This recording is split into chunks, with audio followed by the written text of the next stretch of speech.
السلام عليكم kusoo dhawaada muuqaal kale Yaajuuj iyo Maajuuj godka ay ku jiraan waxay qodaan maalin walba xoogaa yar ilaa cadceed iftiinkeeda ka arkaan laakiin mid ka mid ah iyaga ayaa yiraahda bareen dhameystirna ay iska soo laabtaan kadib way soo laabtaan godka dib ayuu xirmaa waxa kaliya ka dhiman inay dhahaan kelmadda insha Allah laakiin maalmaha ka mid ah ayuu Ilaahay subhanahu wa ta'ala haleeshiin doona midkood inuu dhaado insha Allah maalinkaas ay ka soo bixi doonaan godkaas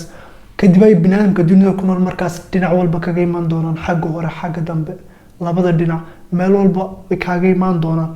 waxay soo kala soo mari doonaan haro Tabariya la yiraahdo Falastiin ku taala Yaajuuj iyo Maajuuj qaybtooda hore ayaaba sii mari doona oo harada soo dhan tahayba cabi doona marka intooda dambe Yaajuuj iyo Maajuuj soo gaadha haradan ay arkaan faaruq tahayba gabigeedu way yaabi doonaan waxa oran doonaan meeshan wallahi biyaha ku jiray markii hore والله ما يرضى لك وقالوا كفار حتى النبي عيسى عليه السلام ودلي دونا مسيح الدجال فتنة وجون بنادم كسامر دونتا كما كان دونا ما مدلي دونا ياجوج ماجوج لما ندق على دونا إله سبحانه وتعالى يوحيون دونا يسقي مسلمين تلا صوتين بور فلان سيناء كتالا هذا هو مقال كنا ما تحكم بران دونا ياجوج ماجوج يهين ما حيوان با ما بنادم با حقيسو كحرينين قور مساي صباح دونان maxaa inaga rabaa inaka ka muslim ahaan hadii no kono waqti xaadirkan ay soo baxaan laakiin inta muuqaalka bilaabin fadlan hadana waa cusubtay subscribe saar san noola socoto muuqaalada dambe like na saar muuqaalka daawasho wacan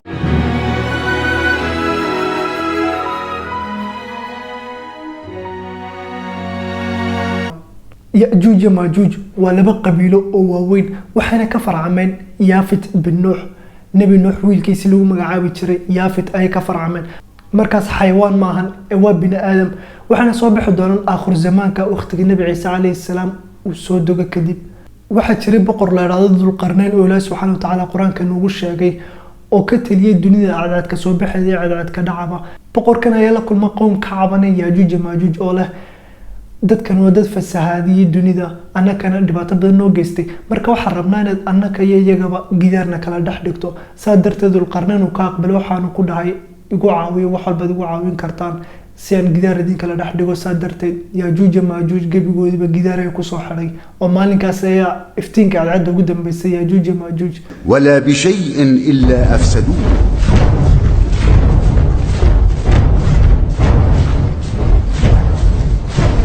أعوذ بالله من الشيطان الرجيم قالوا يا ذي القرنين إن يأجوج ومأجوج مفسدون في الأرض فهل نجعل لك خرجا على أن تجعل بيننا وبينهم سدا هذا بقدار كاس بقر كادو القرنين لا راضو كحر Yaajuuj iyo Maajuuj إلا وقت حاضر كلام قرن ميلو كيالو تكنولوجيا هرمرسنا كويسنا دنيا الهرمرسن شونا إلا وقت حاضر كان عد قرن سمي شرطو لكن بارتانا ذو فربنا لسمي إلا وقت ورسو سعودي بقرتوين كور إلا وقت حاضر كان سعودي أو الورا إن Yaajuuj iyo Maajuuj قد كي كتشران marka baaritaanada qaar ayaa sheega in godka Yaajuuj iyo Maajuuj uu ku yaalo dalka Georgia la raado ee bariga Yurub qaarkood waxay sheegaan inuu Shiinaha ku yaalo godkaasi laakiin waxa soo dhan waska male ma jirto cid hubta meel ay ku jiraan Nabi Muhammad sallallahu alayhi wasallam ayaa maalmaha kama Zaynab ilaahay ka raal noqdo soo galay isagoo naxsan oo leh waylu lil arab min sharrin qad iqtarab Yaajuuj iyo Maajuuj godka ku jireen waxa furantay in intaas laag soo labadiisa faroosnaale in intaas laag ayaa furantay Yaajuuj iyo Maajuuj godka ku jireen Zaynab ilaahay ka raal noqday oo xadiiskan warinaysa ayna Muhammad sallallahu alayhi wasallam ku tiri ma waxaan halaagsami doonaa iyadoo dad wanaagsan ugu jiraan markaas Nabi Muhammad sallallahu alayhi wasallam ugu jawaabay ha hadii khabiitintu ku bataan hadii khabiitintu dadka xun hadii bataan wala wada halaagsamaya Nabi Muhammad sallallahu alayhi wasallam soo kale wuxuu noo sheegay in maalinka ay gaadho Yaajuuj iyo Maajuuj in laga furo gidaarkaas ay soo bixi doonaan binaadamkana dhinac walba kaga iman doonaan laakiin muslimiinta waqtigaas waxa dhex jooga nabi ciise Ilaahay subhanahu wa ta'ala nabi ciise ayuu waxyoon doona oo ku dhigi doona ka muslimiinta kula socota kaydina fuula buurta tuur la yiraahdo ee Siinay ku taala ee dalka Masar Yaajuuj iyo Maajuuj markaas ay soo sheegno waxa soo mari doonaan ayuu Muhammad sallallahu alayhi wasallam dhahay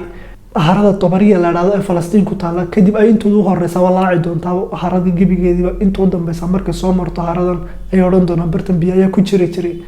soo kale dadka way dili doonaan oo bareen doonaan guryaha way burburin doonaan dunida way fasahaadin doonaan Yaajuuj iyo Maajuuj xoogaa gaar ka baxsaday muslimiinta mooyee waxa kale way dili doonaan mana jirto cid dagaal kaga hor iman karta oo la dagaalami karta. Yaajuuj iyo Maajuuj markaa waxay odhan doonaan waan ka adkaana dadka dhulka joogay, waa inay soo laynaa dadka cirka jooga ama ahlu samaaga waa inay soo laynaa. Kadib ay waramadooda kor u tuuri doonaan, malaa'igta laakiin casaan soo marin doonta oo dib ugu soo celin doonta. markaas ay odhan doonaan Yaajuuj iyo Maajuuj ahlu samaagina oo soo dilay, leebab yar oo cascas baa soo noqday. markaas ay odhan doonaan ahlu samaagina oo soo dilay. muslimiintii Nabi Ciise ee buurta Tuur saarnaa way dhibtoodaan, cabsi aad u fara badan oo soo wajahda. marka Ilaahay bay bari doonaan in Ilaahay subxaanahu wa ta'aala qowmkan dhaafiyo Yaajuuj iyo Maajuuj la ilaado. kadib Ilaahay subxaanahu wa ta'aala wuxuu soo diri doonaa cayayaan yaryar oo daxriyo ah. kadib Ilaahay subxaanahu wa ta'aala ayaa cayayaan yaryar u soo diri doona Yaajuuj iyo Maajuuj oo daxri ah. waxa awood isbidaanba daxriga yar wuxuu dili doonaa Yaajuuj iyo Maajuuj sidii hal nin oo kale, sidii hal qof oo kale ay dhammaantood wada dhiman doonaan hal mar. Yaajuuj iyo Maajuuj intay dunida korkooda saarnaayeen dad buuq iyo qaylo meedhan ay ahaayeen. muslimiintii buurta saarnaa hal mar unbay shanqadhoodii maqli waayayaan. markaasuu muslim ka mid a muslimiintaas odhan doonaa Ilaahay ayaa dilay. laakiin muslimiinta kale cabsi ay ka qaadeen Yaajuuj iyo Maajuuj awgood waxay odhanayaan may, waa khudco, waa khiyaano, oo waxay rabaan inay buurta kasoo daadegno kadib ina dilaan. mid muslimiinta ka mid a ayaa soo hubin doona Yaajuuj iyo Maajuuj, kadib arki doona iyagoo dhammaantooda baktiyey. markaasuu muslimiinta kusoo noqon ku odhanaya Ilaahay ayaa dilay oo way wada baktiyeen. laakiin cabsidii naxinta ka qaadeen muslimiintu Yaajuuj iyo Maajuuj waxay odhan doonaan waa khiyaano oo waxay rabaan inay buurta kasoo daadegno kadib ay soo kacaan oo ina dilaan. Yaajuuj iyo Maajuujna waxay ahaayeen qowm dadka baraynaya, guryaha duminaya, wax walba fasaadinaya. dhibaatada kale haysataan waxay ahayd waxa ma fahmayaan. haddii iyo adu soo gashay ilmaha raba inay bareeyaan ama qof weyn waayeela raba inay bareeyaan oo dilaan, oo inta soo gasho ku tiraado qof waayeela ama waa ilma yar iska daa, caqligiisu waxa ma fahmayaan. intuu ilmaha yar bareeyo odaygana dilo ayuu adigana ku soo noqonaya oo adigana kugu daraya. marka nin kamid ah muslimiinta ayaa saxal qaami doona oo buurta caadi uga soo dhaadhici doona, dhulka iman doona, arki doona baktigii Yaajuuj iyo Maajuuj oo dhulka ka buuxay wasakhoodii. kadib intuu Allahu akbar yiraahdo ayuu dib ugu noqonaya muslimiinta oo soo sheegaya oo muslimiintii soo wada dhaadhacaya dhammaantood. laakiin meydkii Yaajuuj iyo Maajuuj urtiisii ayaa dhulka ka buuxsantay iyo dhiiggii dadkii ay dileen. markaasuu Nabi Ciise Ilaahay bariyaa in Ilaahay urtoodan ka nadiifiyo. kadib ayuu Ilaahay subxaanahu wa ta'aala u soo diraya shimbiro waaweyn oo meydka Yaajuuj iyo Maajuuj inta qaadaan badda ku tuuraya. soo kale Ilaahay subxaanahu wa ta'aala roob ayuu soo dinaya muslimiinta oo ka nadiifin doona urti Yaajuuj iyo Maajuuj iyo dhiiggii dadkii ay dileen wasakhda ahaa. dhimashada Yaajuuj iyo Maajuuj kadib Ilaahay subxaanahu wa ta'aala dhulka barako ayuu kusoo daynaya oo si nabada ayaa loo wada noolaanaya. innaka markaa ka muslim ahaan mar walba waxaan inaga rabaa cabsida Ilaahay, oo haddii Yaajuuj iyo Maajuuj ka horaan dhimanno Ilaahay subxaanahu wa ta'aala jannadu noo ballan qaaday ayaan tagaynaa. haddii aan Yaajuuj iyo Maajuuj kusoo gaarnana sabir badan iyo taqwada Ilaahay ayaan inaga rabaa. insha Allah Ilaahayna ay naga dhigo kuwa Nabi Ciise raacaya ee buurta Tuur la fuulayo. xikmadan ka faa'iido muuqaalkan waxaa ka mid ah kelmadda insha Allah inaanan marnaba yareysanin. iska daa waxaad bari iyo bil kadib qabanaysaa, daqiiqada soo socda waxaad qaban doonto insha Allah isticmaal. sababtoo ah qowmkan Yaajuuj iyo Maajuuj la ilaado kumanaan sano ayay u xayirnaayeen kaliya inay insha Allah odhan kari waayeen.